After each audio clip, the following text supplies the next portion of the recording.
unprecedented accounts of racism in the healthcare setting. There are so many reasons. And now trying to go through a process where we recover children and bring them home so that they know we haven't forgotten about them. These are all things that are so out there for the average person to comprehend, that all of these layers are happening, but this is something small we can do. So how do you do this work? Well, it's a great and privileged place to be when you have peers like Dr. Brenda Ristool, when you have people like Dr. Carol Hopkins, Dr. Valerie Gideon, Dawn Barraclough at Nation Talk. You find strength in other Indigenous leaders, and sometimes it's a 5:30, 6 p.m. phone call to say, I don't know if I want to go back to work tomorrow, and laugh it off like we do. Laughter is medicine. And it's because of people like my Auntie Judy, who's the health director at Pie Pot First Nation in Saskatchewan. That's what motivates me every day to get out of bed and to give the organization of FNHMA the mandate to serve all of these deserving and amazing change agents within the nation. And that's the motivation, is to try to get to a better tomorrow. So I guess it's stories like these that really make you keep going and showing up the next day. Yes, but I'd have to say, so happy that a lot of healthcare workers and support professionals got a bit of time off this summer and are now ready to roll up our sleeves and get back to work on this fourth wave, and not just keeping people physically well, but holistically well. And it's partnerships like this that really give reason for celebration. So because this program is called the Conversation Lab, I want to ask you a couple of questions. What are the most challenging conversations you have to have? When you're talking about, I'll give you a really good example of a really hard discussion, and it focuses around some of this campaign. When we were doing the FNHMA town halls, we had an email that came into the inbox, and it was written, I would guess, by a gentleman who was suffering from depression, feeling isolated, lived alone, but also was misusing drugs and alcohol. The person said they wanted to live. And it's those moments where you are sitting in front of, a mental health professional and are thankful that that person made the decision to write into the show and ask for some tools and supports. Because if it was one person, there's thousands of others who are in the same boat. And, Creator bless Dr. Brenda Ristool for giving that person information about how to get through the next minute, the next hour, the next day. Powerful. Yeah, very much so. I just wonder sometimes how we get to those tipping points in conversations where we could go left or right. What guides us to do the right thing, to go in the right direction? Well, and it's also an interesting time right now as we unpack the politics of vaccinations. I mean, if we're talking about a tipping point, Dawn, about, if somebody's on the fence for all of the reasons we've talked about in our interview, somebody might not believe in the science. They were told about science a long time ago, and it ended up being an experiment. How do you convince those that getting vaccinated is the right decision? Maybe we'll change somebody's mind, but, our hospitals right now are not going to withstand a fourth wave. We're just not. And I can tell you that because I'm a board of governor for a major hospital in Eastern Ontario. And I worry that the day somebody has a heart attack or, is in an accident, that there's not going to be a bed left for them when they get to that hospital because of COVID-19, something so preventable. And it just takes a simple minute to go and get that shot to protect you and others around you. This may be off topic, but you've taken us to a place where we're standing or we're sitting in front of somebody who thinks completely differently to the way we think.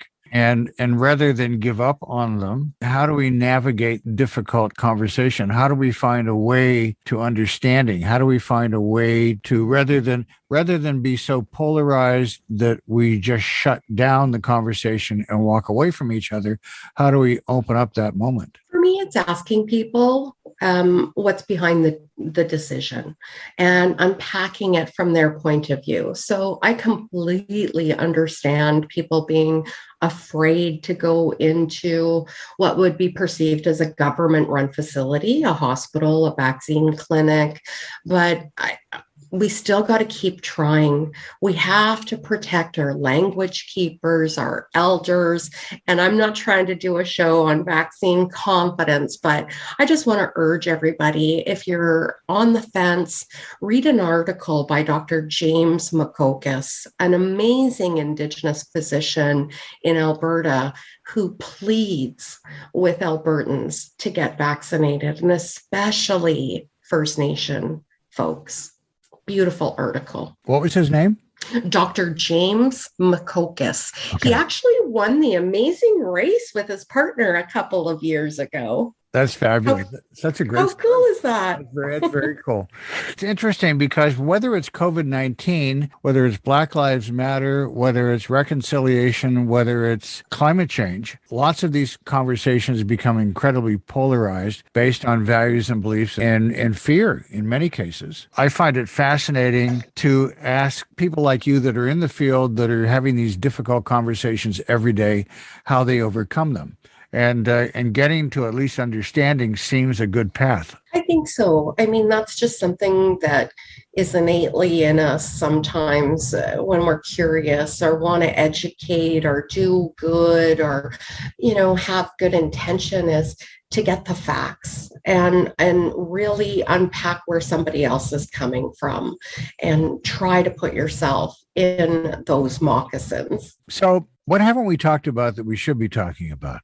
I'm really curious about the new campaign and how can we help? Oh, you know what? It would be great to have continued conversations. Maybe we can come back and let you know how the campaign is going in a couple of months, because we really want to flood social media right now with the hashtag Soar Above Stigma. We want people to check out the 3 profiles that we have on soarabovestigma.com. I know people are going to identify with these individuals, whether they're talking about kindness, acceptance, that moment where they decided to, honor our culture and not use that day. It really is such a heartwarming and personable story. And then, stay tuned, because we're going to have commercials coming out. And I think mainstream Canada, non-Indigenous Canada, will learn a lot beside us in watching this campaign. That would be refreshing. Wouldn't it? That's probably an unnecessary comment, and I apologize. But no, it would be nice to see the message be shared everywhere. Yeah, I think so.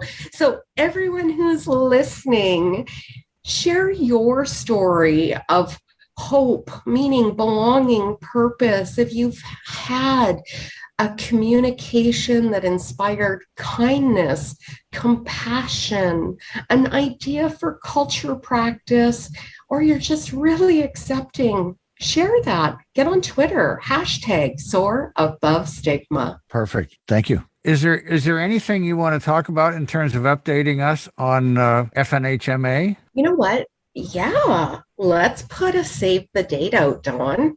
And don't forget, everyone who's listening to Co-op Radio Station, we want you to know that the First Nations Health Managers Association will be bringing another virtual celebration on November 3rd. Stay tuned, but mark that calendar. Great. So we're going to have to talk again. Right?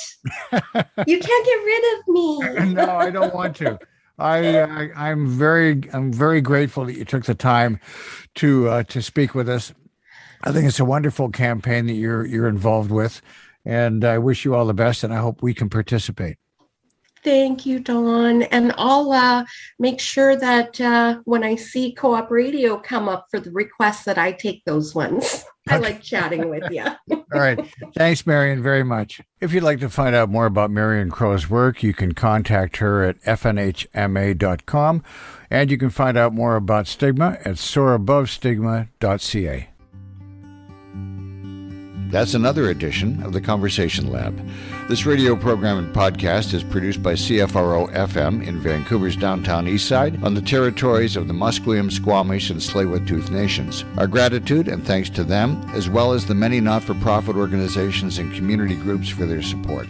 If you enjoyed this program, please consider becoming a member of Co-op Radio to help support programs like these. If you know anyone or an organization with a story to share, please let them know about us. We can be found at coopradio.org, theconversationlab.ca, and on many social media and podcasting platforms. Kimit Sekon, John Massacar, and Julian Anton have helped produce this program. Thanks, guys, and thank you for dropping by the Conversation Lab.